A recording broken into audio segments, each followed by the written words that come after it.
Hello. Hello. Hello. Hello. Hello.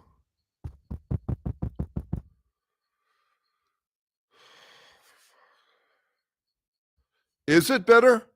I can't tell. I'm so sorry. I'm so sorry about all this. Good Lord. Hello. I don't know what's going on here. All right. Loud and clear. Okay. Ugh. Sorry. I hope the rev comes back because we were talking about that. I hope what I said before was clear. Oh, that sounds perfect. I'm glad to hear it. Thank you for coming back, Rev. Okay. So where I was, for those of you who found me here, sorry, so sorry about this. Uh is if you start from abstractions, now I'm muted. Now I'm muted. Much better. Okay. So much better? Okay, all good. Okay. All right. If you start from abstractions like that there's good and bad at the beginning of the universe, you've got all sorts of leverage, but you in arguments, which is to Rev's point, which is that a cult or any belief system can claim that they are the authorities because they're aligned with whatever the higher power wants. Um, oh, good. Okay, Jeff. I'm glad to know it was you this time, not me. All right. Uh, whatever the higher power wants. So it gives you all sorts of leverage, but it's a lame ass way to try to figure out what the actual fuck we are. But let me make this very clear. You don't need to know what you are in order to be you. You can spend your days self-obsessed, as I think we all are to a large extent, trying to figure out what to try to do without ever wondering what a self and trying are. Um, that's my point. So, I mean, Socrates is famous for saying that the unexamined life is not worth living. Such bullshit. I mean, what do you say? A cow who doesn't examine his own life doesn't deserve to live? I know what he means, sort of.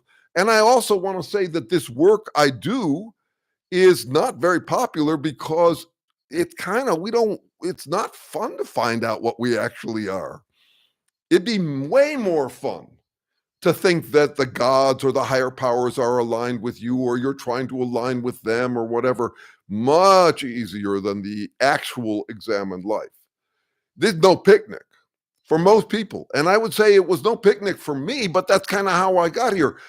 What you don't, the backstory that you may or may not know is that I was an uncommonly anxious guy. I was always trying to figure out what to try to do. And I suffered from a lot of FOMO sapien anxiety.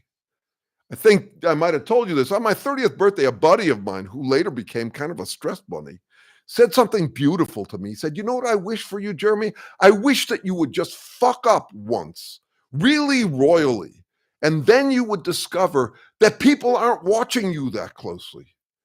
I mean, I was that anxious a bunny. I had 10 years of Freudian 4-day a week psychoanalysis. And I think in the long run, it kind of inured me to where I don't freak out about my inner life. You know, I would say that I probably examine my life. Well, I do it a lot. Um, why? Because it doesn't make me wince anymore. So for me, I don't. I mean, no, and the huge part of that was getting over the question, "What's wrong with me?" and getting into the question, "What's up with us?" That is the transition I am inviting. And someone wrote this morning and said, the solution is a different style of voting system. And I said, yeah, I agree with you about the different style of voting, but the question you have to ask is, why, if that's a better system, don't we have it? Why, if there are better moral alternatives, don't we end up employing them? Um, And I said, my approach is different, but I wouldn't say it's more likely to be effective than, let's say, a campaign to change how we vote. That is, everything we're doing at this point is very low likelihood of success in suddenly transforming us into a better society. It's ongoing work uphill for us to try to make society work better than the way it has consistently over all of these millennia. That is, people lording, humbling themselves before some lord or some higher sentience so they can lord it over other folks. That we've been doing that for 3,000 years. Virtue signaling at that level, we've been doing that for a long time. I don't think it's working particularly well. I'm trying to come up with something that would work, and we'll see if it does. But I think a lot of it would take getting comfortable with our own shit. And so that's why this is a universal Me Too movement. I'm trying to say we're all human. Let's work together. Let's continue the debate to try to figure out what the actual fuck we are. Because this kind of vanity voting that you see in religion is in spirituality, in politics, and everywhere. It's not survivable, not sustainable. Okay. Let's see. I heard a lot of Freud sayings in the 50s and 60s. Yes, there were a lot. And if you want an interesting perspective on all that, you've probably heard me recommend it before. Watch a series on YouTube that's free on YouTube, which is The Century of the Self. I find it fabulously interesting, and it's basically talking about how Freud's influence played out, and a lot of it's focused on the 50s and 60s.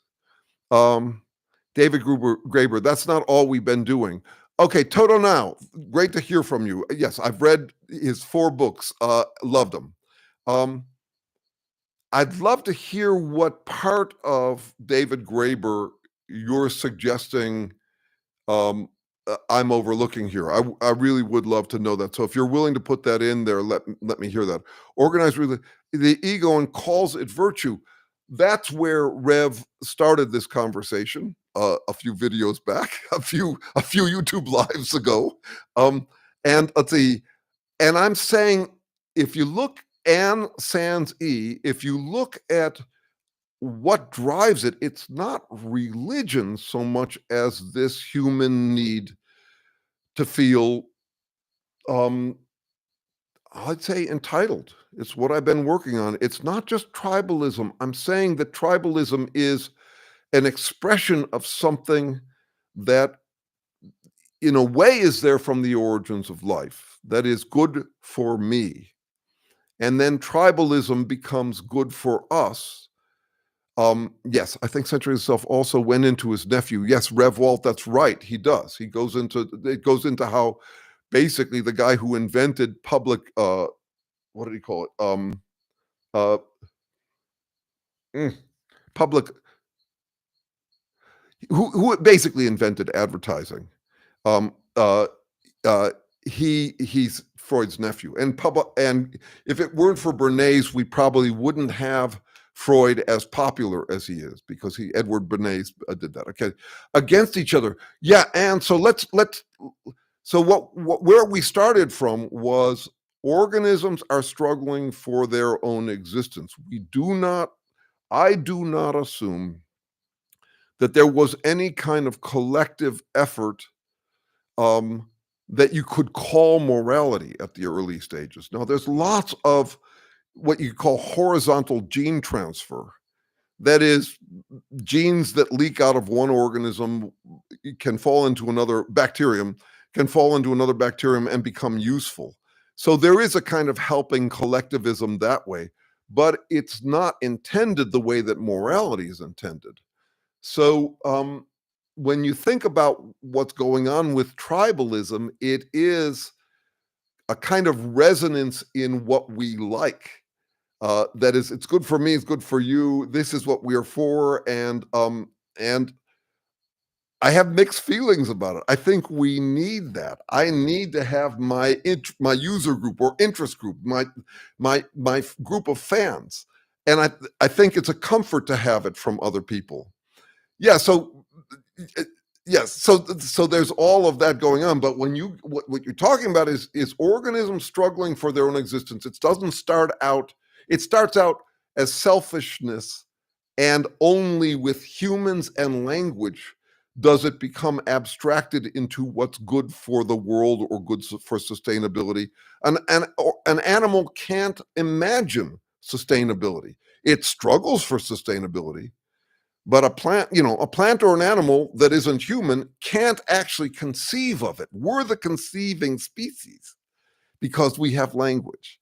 So only at the level of humans do you get something that's not just instinctual virtue as we see it. And there's just tons of virtue and what we would interpret as virtue or vice among animals. It's why we call them moral patients, not moral actors. Chimpanzees, a relatively close relative as they go, will tear a live monkey limb from limb. And we would consider that, we would shudder at the thought of that. And we might even give it some human style names like pillaging or something like that. We talk about dolphins raping, there's gang rape among dolphins. The males will corner a female and then they actually take turns. They keep track of which one got to go last time. There's that kind of collective effort, talk about tribalism, but we're the ones interpreting it as moral. For them, it's not immoral or moral, it's unmoral. It's not in the realm of morality. Morality is a human concept. We're the ones who can talk about and debate and argue and fight holy wars over what's good and bad. Yeah. Amoral is actually the term for it, and yet I want to. Yes, no, not the dolphins. Right. A search for elite status occupied the 50s and 60s. Efforts to link with past royalty in Europe. We can say that about the 50s and 60s, but I would say, hey, Michael, good to see you, man. Thanks for finding me. I made it quite the Easter egg hunt to get me. This is the second time I've done a YouTube live where the audio got wrong, and I've been having trouble. Kyle has been very helpful to me this week in pointing out where there's buzzing in some of my videos. I've got new cables coming today. I got solutions. Anyway, let's see. Rev Walt is right. We can say that about today, and I want to say that that's been going on a long time. Even animals jockey for position. That was kind of that was kind of Darwin's point, the struggle for existence. What are we struggling against? Well, it's to some extent competitive against each other. I had a conversation this week with someone who said, hey, we all want the same things. Why don't we get along? I haven't heard that in a while. That was popular in the 70s and 80s. No, the fact that we all want the same things makes for tribalism, but it also makes for tribal competition. Yes, okay. Any debate can try to understand. You might be wrong. Oh, yes. You could go uncertain. I had a thought about that this week too. This is global talking. I might be wrong. Yeah, it's funny how often this one comes up around animals. How do I know that they're not conscious and thinking and doing all sorts of moral behavior? So I'll start out by saying I don't, but it's a safe bet, and here's why.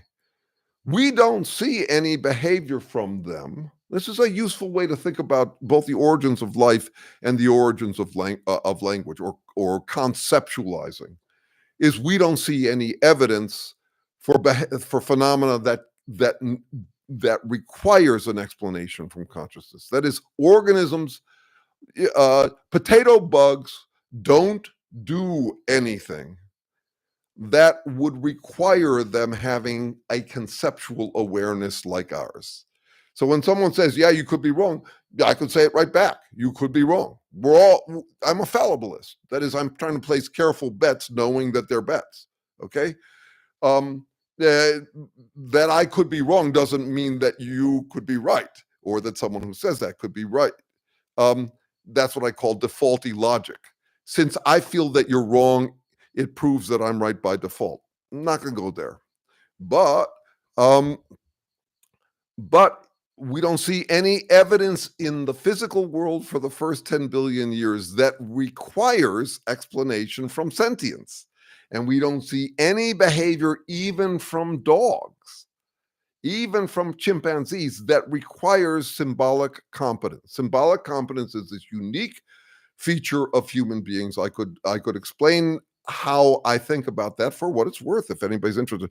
A lot of different working societies have been tried besides the lording over stuff.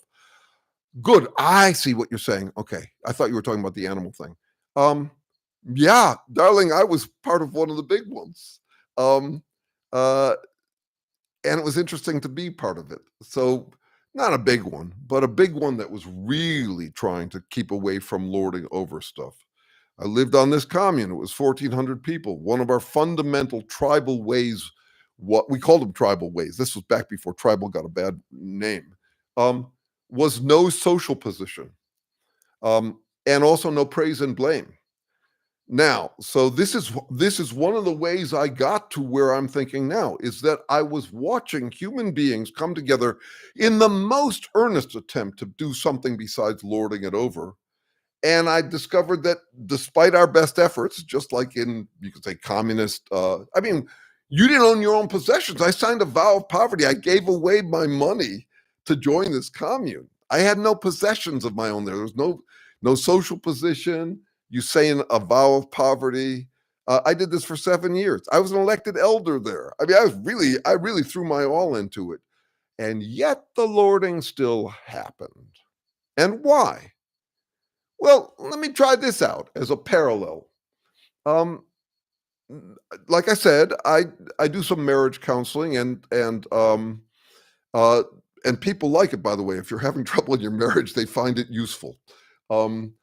Often more useful than the usual psychotherapeutic approaches. But one of the things I noticed as my marriage was tanking was that we kind of lorded stuff over each other. I went into, as we were divorcing, this is like 30, 35 years ago, I went into what I called a sari-taliatory cycle. I could see with great shame and guilt ways in which I had lorded shit over my wife, and I was sorry for it.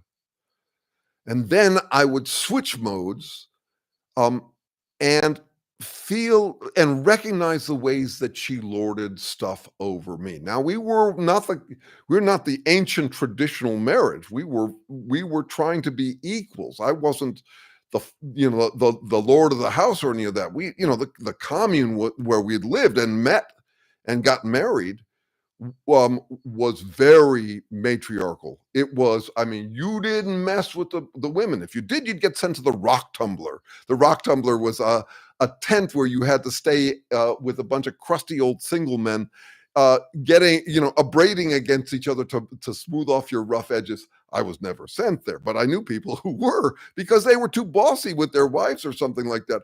So here we are. We come out of that. I'm taking care of the kids about as much as she is. There's no sense that I deserve to more freedom. And then and the marriage ends, and I recognize that I had bullied her and she had bullied me. And I got peace from that by recognizing that if you're going to be in an intimate relationship for a while, you're kind of sitting ducks. Like, imagine that my wife and I are deciding what movie to see one night. And imagine that I happen to stumble on saying something to her that gets me to get my way. What, am I going to forget that technique? No, I'll probably remember it. So if you're going to be partners for a while, you're very likely to both accumulate unconsciously, unintentionally, ways to get things you want from it. So that's one way I think about it. Let's see. That's where Michael Yeah, so Jeff Cheney, I have this question about Michael Galvin. There was a Michael Gavin there, but I didn't know Michael Galvin. Interesting coincidence that they would be there. Anyway, my point is, if you want to go below the level of tribalism, as I do, and try to understand that we can point to any of these symptoms and claim that they're the origins of the problem, like the guy who wrote to me, who's a lovely guy. We've had conversations face to face. That we should have a different voting system. I'm saying for my part, am going beneath that. I'm trying to understand what it is about humans that would lead to all of those symptoms, that would make it so we would end up with all of these tendencies that are not sustainable, including the tribalism, including the humbling before a lord so we can lord it over others, all of that. Okay, so let me see if I missed anything other than my own voice here. Yes, I have to. Okay, good. All right. All right. So if anybody's got anything you want to talk about, let's see, just today after indulging in some egotainment, coaching my daughter's soccer team. Okay, that's great. Michael is onto something that Michael de Sosa Cruz, he points to something that has been a theme for me in a couple of recent videos. So I keep on generating names for what I think we have to do with our tribal indulgence, with our ids. Yes, that's one of them. The first one I came up with was optimal illusion, how to kid myself in the right ways, not the wrong ways. And then I noticed that in this work, to stay motivated, when I was writing blog articles and nobody was reading them, I engaged in this degree of strategic gullibility. I do that a lot. For example, I'm trying to keep weight off and not very successfully. And so I employ strategic gullibility. For example, one of my staple foods is broccoli and frozen fruit and sugar-free fruit powder with, let's say, oats in it. I put in a little bit of xanthan gum to make it a little thicker. And I strategically, gullibly pretend that it's chocolate chip ice cream. It's not. But there are advantages to strategic gullibility.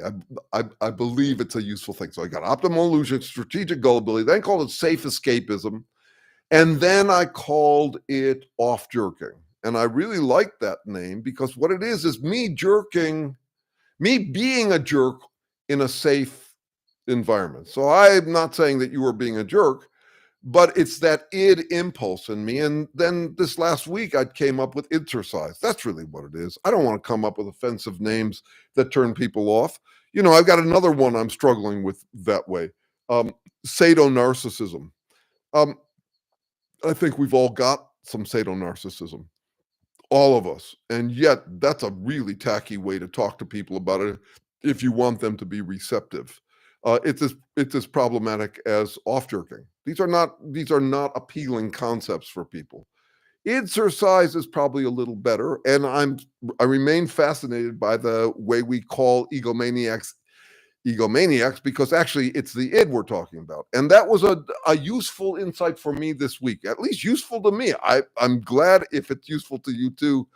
But part of my strategic gullibility is pretending it's useful to you to motivate me to keep on generating this stuff for my own sake. And I do expect that there will come a time when I'm so old and out of the way that I'm just taking notes for myself. I wouldn't be at all surprised. I'm trying to pre-grieve that possibility and wean myself off of the attention that has been a motivator all along.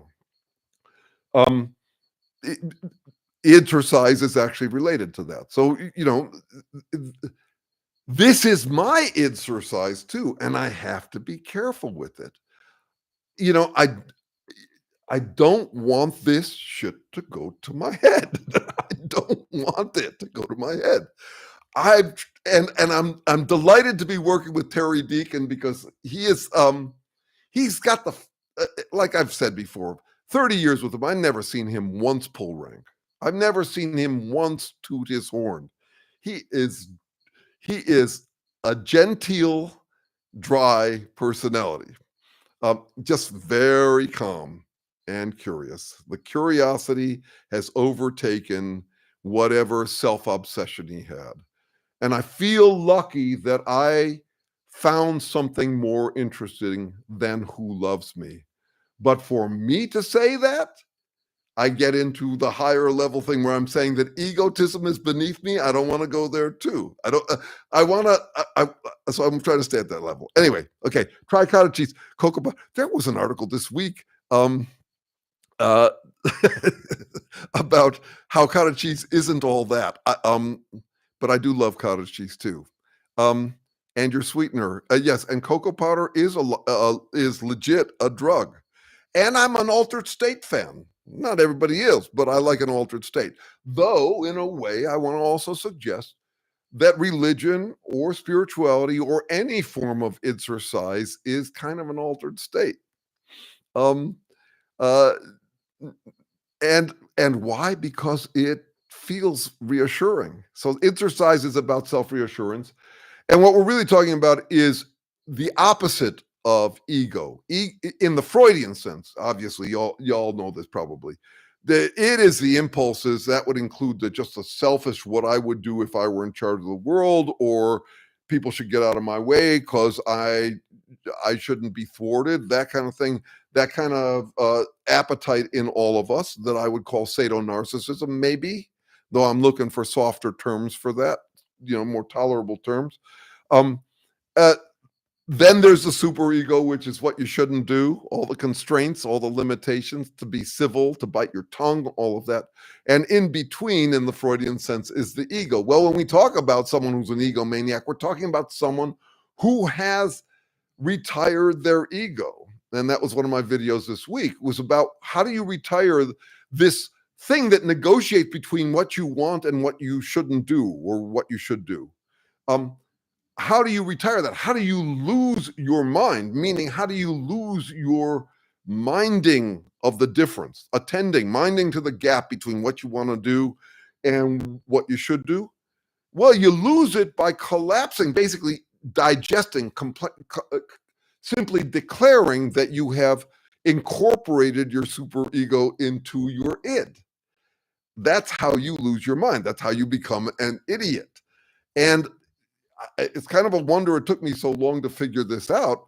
But that's exactly what Trump does, and exactly why I love having Trump in the mix, as long as he doesn't kill us, and there's a good chance he does, he will. But he's so pure, he's so quintessential, he's just the ideal asshole. And as I've said before, 20 years ago, I was wishing for a large print asshole because I didn't think we were doing a very good job of figuring out what the essence of asshole is. And I would say that the essence of asshole, it goes like this. That's an interesting idea. That appeals to me. I like that. I'm going to try to live by that. I'm going to fake it till I make it so that I live like that. I'm going to conveniently forget that I am faking it. I'm going to pretend that I have internalized the superego, so much so that whatever I want to do is approved of by morality. And that's what Trump does. That's the appeal of the Trump movement. What are you, when you have the breakthrough and become woke MAGA style, or any other style, but MAGA is by far the most woke movement in our nation's history, in terms of I've seen the light, I've internalized the truth and morality and goodness and strength and all of that sort of stuff. That's what they've done. And that's why hypocrisy is a symptom of that. Because all they got to do, they follow all of their impulses, they do whatever they want, they say whatever they want, embolden shy people. And why? Because they can always pull out some moralizing virtue why the universe is on their side, why the superego approves of every id impulse. That's what I think is going on. Okay, let's see. Snake handling and drinking strychnine. Let's see. We were legends in our own mind on that field today. Good, right on. I'm glad to hear it, Michael. And the irony. Do you see what Michael did there in his comment? He said, we were legends in our own mind on that field today. That's the irony that I'm cultivating in myself and find the most charming and attractive in other people. It was my daughter-in-law's birthday this week. I sent her a very enthusiastic and encouraging message, and she said that, yeah, encouragement is my love language. And I commented back that we're an interesting pair because of it. Because for me, teasing is my love language. It wasn't always. I was hypersensitive. But at this point, when you can laugh at me and I can laugh at me with you, and I can laugh at you and you can laugh at you with me, that's the height of intimacy for me. Way more intimate than sex. Way more intimate. Um, I did come up with an idea last night, stoned at midnight, maybe. So there's love languages, which there are a lot of people talking about love languages these days. I'll read you what I wrote, stoned. Uh, People need affection and experience it through different love languages, right? Some like touch, others like presence, others like compliments, all that. I think that's the tip of the iceberg. Most fundamentally, we want assurance. It's scary as hell being human. Any critter lives perilously. Humans know they are living perilously. It's all we can do to keep from sinking into despair about all the threats and potentially missed opportunities, all the horrors we can imagine. I don't want to be too dramatic about it. We're well adapted to our overexposure to reality's threats, but mostly because we clamor onto buoys that keep us afloat, ways to reassure and affirm ourselves. That's what's under love language's tip of the iceberg. We don't get all our affirmation from other people loving us. There are so many other ways, other what I'll call above languages, ways to keep our heads above water. Possessions, avocations, activities, interests, family, jobs, opinions, beliefs, status, imaginary allies like God or some higher sentient being, I'll add for the rev. When people talk about finding meaning in life, I think they mostly are talking about ways to feel reassuringly meaningful, finding their above languages, keeping their heads above water, but not just. We'll take all the affirmation we can get. No one leaves sources of confidence on the table. But above languages are a touchy subject. We can talk about wanting to find love much more comfortably than we can talk about needing reassurance. To admit we need reassurance is unreassuring. I study the black market for reassurance. I call it affirmationomics or egonomics. Okay, so all of that. So what I'm talking about is the above languages, and sometimes they are the heavens above. That sentience comes first, and all of that. Um, yeah, so that's what Id-sercise is about. It's about managing and exercising our need for affirmation, the universal human need for affirmation, the scramble for it, because affirmation it's not just am I okay? It's I got to be more than okay. I need a measure of security. I need some insurance. I need to save confidence for a rainy day because there will be rainy days. And I'm doing it in competition with other people. That was my original point in the prior video about conviction impairment. If I say that my team is the best, and now I'm dealing with someone who thinks their team is the best, I can get some above language joy out of competing with them, and they can too. And pretty soon we're off to a holy war. So a holy war where we're winking at each other the way that Michael de Sousa says we were legends in our own minds on the field today. I bet you felt like giving Henry V's speech. I've been rewatching all of Shakespeare's plays. You know, he's got a speech at the end, towards the end, just before the great battle. You probably felt like that today, and amen to you for it. And that's my point. It's reassuring to know that we all need reassurance. It's reassuring to me and you to know that everybody else needs it. The biggest pivot in my life came from me shifting from what's wrong with me to what's up with us. And it puts me at a certain kind of risk that I sometimes hear about, which is someone will say, speak for yourself, Jeremy. Yeah, I don't have that problem. Yeah, you may be self-obsessed. You may be trying to you may be the needy one, but you shouldn't speak for all of us. And all I got to say for that is, yeah, I am speaking for myself. Me too. Me too. This is part of uh, uh, a universal Me Too movement I'm trying to foment with limited success. But it's like, it's time for us to just buckle down and admit to what we actually are, and get our yayas out elsewhere, the way that Michael did today, so shamelessly. I mean, that what an egomaniac! He thinks he can. He thinks he's a military general when actually it's just a soccer team. No, I love that. I love that you do that, and that you can also see yourself doing it. Here, here's a thought I hadn't had before. Um, or a connection I'm making that I hadn't made before. A woman once told me that flirting is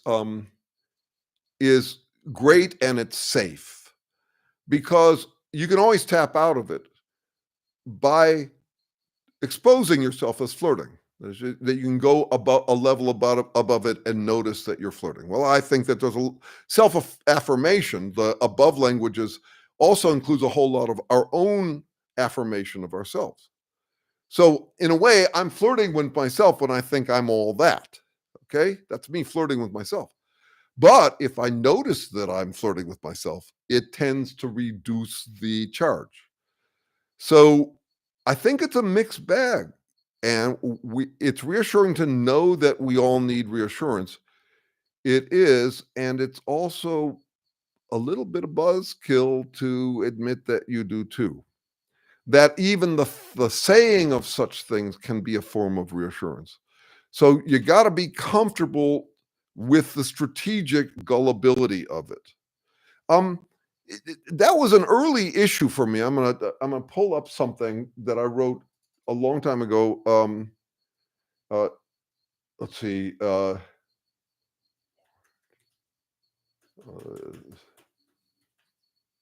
Okay. Yeah, I called it optimal illusion. And I wrote this kind of in celebration of, I was wondering, can you give yourself affirmation and feel it as affirmation uh, when you know that you're giving yourself affirmation? And and one of the things at the time I was reading some studies that suggested that even if someone knows that that someone else is blowing smoke up their ass, that it's just flattering them, the flattery still works. So here it is. It's a short poem, and you might look up the artist Vargas, who I mentioned. He's a guy who painted. He's a commercial artist who painted really sexy women back in the 50s and 60s. Okay, so here it is. Can musicians feel the music though they know the notes by name? Can athletes play a death match though they know it's just a game? Could Vargas feel the heat and lust from a pinup he had painted? When materialists know it's glandular, do their love affairs get tainted? When you know it's light on silver screen, do the movies seem more pallid? If you see through God to his creator, does your creed become less valid? No, apparently we're able to both see through and believe. What an awesome gift from God this is, our power to self-deceive. It was me celebrating the recognition that no, I could actually flirt with myself, or someone else could flirt with me. We could know it's flirting and still get the id-sercise out of it, still get the off-jerking joy off of it. And I think this is a hard sell to religious people. You might have seen that I have such admiration for people who say I believe in scientific progress, but I believe in church. To admit that, and yet they're rare. And the way I frame that up is that, if you imagine you're going to an Iron Man movie and you really liked it, and at the end the usher comes out and talks to the whole crowd and says, "You like that? You want some more of that? Because there's going to be other Iron Man movies. Here's a condition, and you'll like it. Here's a tip and a condition. If you'll get an extra buzz out of thinking that that fiction was real, by deciding that it's more real than reality, that Iron Man is more real than reality. And you'll get an extra buzz for lots of reasons. First of all, it'll feel more vivid. You'll forget that it's fiction. You'll feel like you're living it. But also that Iron Man is your ally. He's on your side. So that's something. If you believe that in your heart, then you will have another advantage, which is anybody who challenges or threatens or gets into your way or anything like that, they're really attacking Iron Man. And they shouldn't do that, obviously, because Iron Man is right and righteous and mighty and all of that. So that's the advantage you get. And not only that, if you do that, you can do that about anything you want. Anybody, anytime you want, any virtue you want to claim, you can claim that it's on your side. That's what I think is going on with religion, with tribalism, is that you get an extra buzz out of claiming that you believe or even believing than admitting that you're just relieving. You're relieving your anxiety. And the more anxiety you have, the more superior you need to feel. If you feel like you're sinking, you don't want to. I mean, I noticed this first about Buddhism. Buddhism is populated by people who are anxious enough that they need an exercise system like that, a practice to calm them down. I don't want to single them out. This would be true across the board. They don't aspire to be okay. They aspire to get enlightened.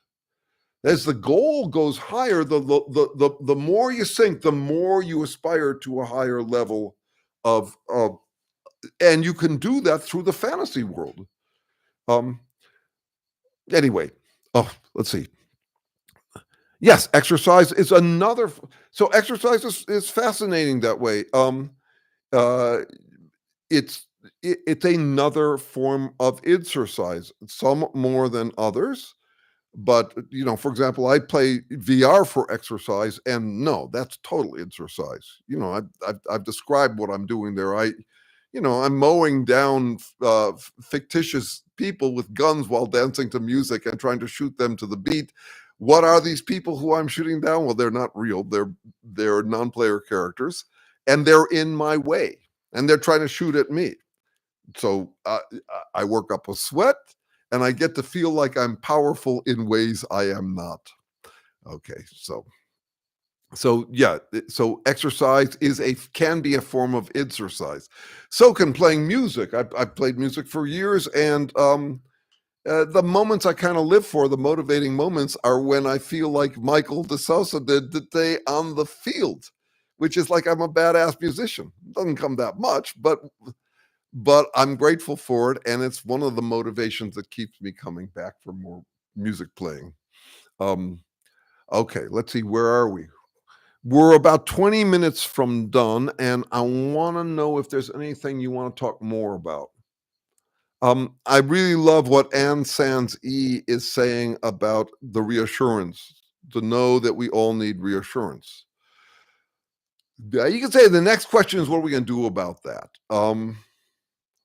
Well, one place yes. So we know that. Let's say we assume that all people need reassurance. One solution. So this has real practical application to the Trumpists. Trumpists act like they need no reassurance at all. They act like they're enlightened. That's the same thing I was talking about as with Buddhism, which is when you're getting desperate or feeling desperate, then self-idealization feels like it would solve it. Yeah, it's about how we get that reassurance. So, Rev Walt, this is my watchword. This is my point to Trumpists, which is self-love, self-reassurance is crucial. But get a room and don't let it go to your head, and don't turn basic infrastructure into your circle jerk vanity project. You got to do it safely. The escapism is dangerous when we don't do it safely. And so that's kind of my point, coming back to what Anne said here. It's reassuring to me to know that everyone else needs it too. I especially like the "to me" in there. That is, it gives me some reassurance. It gives you some reassurance the way it gave me this fundamental reassurance to recognize, in effect, what my friend had said about how, I need to fuck up and see that everybody else isn't scrutinizing me that closely. He went on to say, because they're all busy thinking about themselves. Everybody's busy wondering how they're doing. I actually have gotten to the point where I think I provide a public service when I fuck up, because I give people an opportunity to enjoy some Schadenfreude. Um, uh, Not exactly. I'm trying to minimize my fuck ups. Next time I'll have the mic working right. I really will. Trust me. But I know you don't believe me, but believe me, you should believe me. But I'm also dealing with a lot of people who say that Trumpists need a lot of reassurance, and so we reassure them.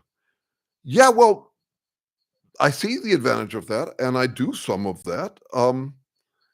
But in the meantime, we've got a society to make work, and I'm not just going to give them reassurance. I'm going to be. It's a theme that I was playing with a couple of weeks ago. Carrot sticking. Then I want to give them reassurance where I can afford to, but not where I can't afford to for society's sake. From my best guesses, okay. We feel alone while surrounded by others who feel alone. Yeah, yeah, and that's been fascinating to me as just an image. I wrote it up at some point this last week, but I mean, we are alone in the universe so far. No wonder we would invent gods. So collectively we're alone. When you think about what happened when we got language and suddenly could conceptualize something larger than our immediate environment, it's like discovering that we're all alone here and resisting that with all the force we can, including the idea that sentience comes first, that there's some, overseer, which can make us feel more alone or less alone, depending on his approval of us, whatever that sentient being is. Okay, let's see. That's why they are following a literal confidence article. Yeah, come to think of it, Rev Walt, you just gave me an idea. So a con man, the word comes from confidence. A long time thought, the hungry are soon eaten. So if you're lacking in confidence, you'll be eaten by a confidence artist. What are they selling you? They're selling you confidence. I hadn't made that obvious connection before now. Thank you for it. Okay. Jonathan, hello. For some reason, what Anne says about reassurance reminds me of something I once heard, paraphrasing. The more personal and embarrassing a problem is, the more likely everyone else has it too. I had never heard that. Thank you for it. I think it's probably true. Yeah, so I could say that maybe part of my transitions over the years is that I was having trouble stomaching me, and then I got curious about us, and now I'm trying to figure out how to get to where we can stomach us, as best we can. How to make it so that we're stomachable, because I think that that's actually the problem. I have gone on to Substack recently. A friend suggested I do some things there. Over there, I did decide to call it Stomaching Us. I don't think that it would be a popular name. I think that most of what goes on Substack would be more inclined to be the, makes every reader feel like a genius kind of thing. But that's what I think the challenge is how to stomach us as non-exceptional, present company accepted, to see what we really are. And why? Because we've about used up the universe, the reality or nature's tolerance of our self-flattering distractions. I don't think we can afford to do the stuff we've been doing for the last 3,000 years. We've drawn down the resources that we can exploit in our tribal warfare. And I don't think the solution is to be loving to everyone. I think that we have to figure out better ways to get ourselves to face ourselves to what we really are. Jeff, you are a genius, but only because you're listening to me. It's contagious. I barely tolerate myself. LOL. I get my jollies By being a fake minister, there you go. Okay. Now, Rev Walt, I want to know, which do you think comes first, sentience or matter? Uh yes, reading Substack is exercise in a way. Religion also sells confidence. That's my point. Yes, surely. Religion sells confidence, and it's not the only source. So do restaurants. So do shopping malls. So does Amazon. Amazon sells confidence. Uh, I would think matter. Okay, look at this. This is the first guy in my entire life I've ever converted. He started out saying that, well, it's not here. I'm going to have to figure out a way to patch these two conversations together into one. But he started out saying that sentience came first. Did you really think that, or were you just playing me, man? Rev Walt, did you start out saying that sentience comes before matter? And did I change your mind, or did you rethink it, or are you going to go back to that? Feel free to let us know, because I would love to know, because you know, because my exercise is converting people to be like me. I think I didn't explain myself right. Okay, good. All right. So I didn't convert them. Bummer. So it goes. Let's see. I'm taking a look to see if anybody else has anything they have. We solved it all? Did we get it all? Oh, yeah. So coming back to this thing about self-love is important, but get a room. Um, I'll often tease Trumpists with, why are you doing it there? There are so many great sources of exercise these days. You can do it so many wonderful ways. Have you seen the quality of porn? Have you seen the quality of AI porn? Have you seen the quality of VR porn? If you haven't, dude, go check it out. That's a much better place for you to exercise, pretending that you're a stud muffin in charge of the world. I know there are lots of problems with porn. There's a lot of problem with all fiction. There's a lot of problems with the problems with porn are the problems with religion, are the problems with spirituality, are the problems with political ideology. To me, they are of a piece. They're a little different in that's something I'll have to think through how I would distinguish them. But any kind of exercise can get dangerous. Because you'll start to because of what I said about Iron Man. You can start to you get more of a buzz if you pretend it's real. And you pretend that you're the superhero and the stud muffin and all of that. But my point to the Trumpists is, forget about the porn. Have you seen the quality of religious services these days? Go get your rocks off there. Get your jollies off at being exceptional. And then when you get to the parking lot, zip up after and get back to reality where you're not exceptional. There's nothing exceptional about your quest for exceptionality. Um, you know, have you seen the quality of movies these days? Have you compared a movie made now to one made in the 70s? Have you seen the pace? Have you seen the visual effects? If you want to get your rocks off, why would you ever do that in the halls of public policy and bureaucracy? Well, I have an answer to that rhetorical question because it feels like the ultimate power. I mean, these are, you know, it's just amazing. These are people who don't have a sense of direction in the world and are looking for they never found anything more interesting than Who Loves Me, and they run for public office, and they don't want to do any of that public policy grunt work. That's exhausting. They say, well, thank you for voting for me to manage society, but you have to understand, that's not why I came here. I came here because I want to see myself in the news. That's all. Yeah, and I think that's some of what we're up against. Stud muffin. I haven't heard that in a while. I have a problem, Rev Walt, which is I'm 69 in a couple of weeks, and I'm trying to stay relevant because I want the riz of it, but I'm not keeping up with what's not keeping up. So, for example, I still use hella a lot, and I think that it makes me sound youthful, whereas it makes me sound dated and like an old guy wannabe. Why do I do this?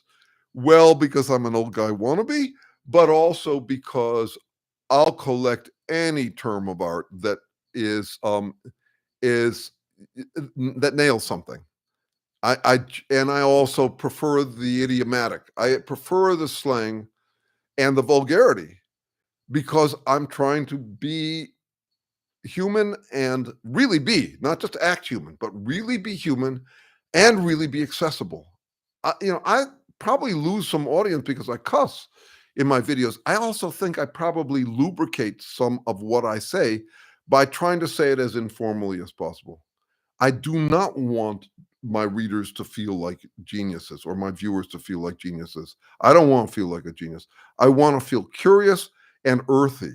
And so, yeah, that's why I use words like stud muffin. Curious, earthy, and dated. um, yes, and some, yeah, and so I looked recently for a slang newsletter. Yeah, obviously I know about Urban Dictionary, but I was looking for one that would be like a newsletter that says what's trending up and what's trending down, so I can avoid cringe by being up to date. So I have Riz. Is Riz even used anymore? Um, yeah, Kyle, you're trying to keep up, but I have a head start, which is a disadvantage. I'll also use some of the stuff from the old days. Feeling like a genius is like the academic version of being a hero bot. Exactly the problem. That's exactly the problem.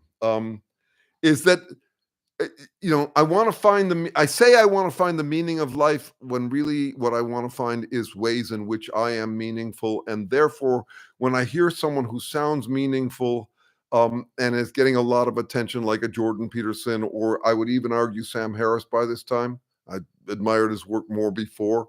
Um, and I feel a confidence flow through me. Uh, and I think it's the content, but really it's not. It's the vibe. It's the vibe. Um, let's see. True. Chat GPT has a brain rot bot that will turn anything you say into brain rot slang. Your channel is growing. Thank you. Uh, it's groaning under the strain of it growing. No, my channel's doing fine. I have gone to this thing many at bats. I really am able with this stuff now that I'm mostly unscripted to put out a video almost every day. And I'm not trying, I don't expect I will ever get a large following because it's buzzkill to admit that we need buzzkill. And to say me too. I mean, most of what I get in the comments does a kind of finger pointing that I'm doing 50% of the time. Those people out there, those fools, those indulgent egomaniacs. Yeah, I get that, and I'm doing that. I mean, how can I be a psychoproctologist and not be doing that? I'm talking about assholes, okay, as distinct, as a different category. But I feel a need to include me in any of those. That is, the Me Too part has to be part of it. And I don't think you get much of that in most of the talk about narcissism and the talk about Trump and MAGA. And that's why you'll get a richer mix of Id-sercise from the other videos than you will from my videos, because I'm trying to do this Me Too thing. But I am delighted to see it grow and a little disappointed to see when something fails. I put out one this week that I thought was a real gem. This has often happened to me. I mean, the ideas, I thought were good, like really good. The one where I'm talking about folding the super ego into the id. Well, it got way lower than the average number, and I'm trying to, that could be it's probably the thumbnail or something like that, yeah, so I'm not correlating much to who loves me. I'm trying at least, and don't take my word for how I'm doing at it, but I'm trying to keep my eyes on the prize, which is better understanding of who we actually are and what we're actually doing, and saying it not to shock, not to thrill, not to make everybody feel like a genius, not to put down the assholes, but to understand us. That's the prize I try to keep my eyes on, and you be the judge of how I'm doing. I don't get to say. If I was doing a lousy job of it, I'd be the last to know it. The Me Too approach, yes. And notice that the Me Too movement didn't go that far. It was actually a not Me Too movement as well. I totally get what it was after, and I see it from both sides. Remember, I come from this matriarchal commune, and I hate disappointing or disgusting women. Sorry, I hate to disgust or disappoint a woman. It makes my skin crawl. And I was never a masher like that, though I did feel the urge when I was definitely flirtatious. It's almost how I cultivated whatever capacity I have for language, was trying to figure out how to win women's hearts through their ears. So I get the woman side of it, but I also knew several male friends who were taken down by women I didn't trust. And the idea that you would always trust women as though they were the righteous one and men are villains is bound to fail, especially because it's women. Women lack that power, losing that power. Women are losing the moralizing power that they once had. Why are they doing that? Because they're becoming more human. So the structure of the Me Too movement is up against both the male chauvinism, but also this problem, the idea that since you can't trust men, you should always trust women. It gave some mean girls or dangerous women some extra power. Now, don't take my word for it. It's just my suggestion is not about the gender thing. It's about the defaulty logic, or what I call exempt by contempt. If you show enough contempt for some trait in someone else, then it proves that you don't have it, that you're exempt from having that trait. Very strong impulse in us. We gird our loins for battle by doing that. You know, when I'm angry at someone for something, instantly all recollection of me doing the same thing as they did will vaporize. I won't remember that I lie when I'm accusing someone of lying. And so I'm saying that's a major problem. And I think it's galvanizing for a movement, but it also shortens the shelf life of the movement when we go to that extreme. It's an overcorrection in the wrong direction, both in terms of justice or morality and in terms of strategy. It makes your movement more short-lived. To claim that you're a saint because you've seen a sinner. And that's why I'm ambivalent. That's why I say there are two kinds of people, those who do and don't recognize we're all the same. I'm both. All right, so let's see. Appreciate the Me Too approach. There we go. Good. Exactly what attracts us repels others. Yeah, Jeff, there is an attraction to repelling others too. That came up this week somehow too. Oh, someone was asking me whether what I was talking about was like malignant narcissism. And I had to look up the term because really I'm not spending that much time with these clinical taxonomies. I'm trying to understand what's actually going on in us and how we end up with certain habits taken to extreme. And it made a suggestion that malignant narcissists are also sadistic, that it's a rare pathology. If you go to Wikipedia, that's what you find out about malignant narcissism. I mean, think about what malignant means. What a judgment to put into a neutral clinical word. What do you mean? It's gonna grow, or it's gonna be bad? No, I'm not interested in those terms. I'm interested in what goes on with human beings. I do see the distinctions as important, but there is joy in being disgusting to other people. We don't all have that going on, but think of the advantage you get, the power you get, if you're a Trumpist, for example, from being disgusting to other people. You can go through a transition. I tried to encapsulate this week as how you lose your mind. You say, you could be wrong, and actually, I don't care who's right or wrong. And actually, I don't care about the consequences of it. I don't care is a huge status symbol. And also, you got to remember, from my perspective, the Trumpists it's a standard self-winding movement. It's faith that is reinforced no matter if you like them or if you don't like them. No matter how you shake the Trump movement, it gets wound up. The fact that we hate them proves they're right. That's a power move.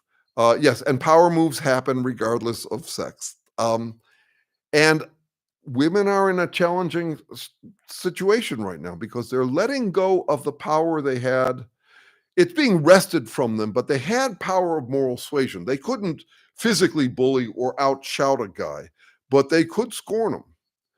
And it's getting harder for women because the institutions they relied on are becoming less reliable. This is once again conviction impairment. That is, yeah, your church is one of the also-rans, and there are lots of different cultures and all of that. And women are also confessing to being more human. And I worry for women because I'm not sure where their power comes from if they don't have the power to shame men. I'm really worried. I think it's a really dangerous time for women, and will get more and more dangerous. And on that cheery note, I mean, it's a topic we could talk about sometime if you're interested. Okay, I'm sorry for my sucky microphone situation. I will figure out what's going on, and I will be back next week.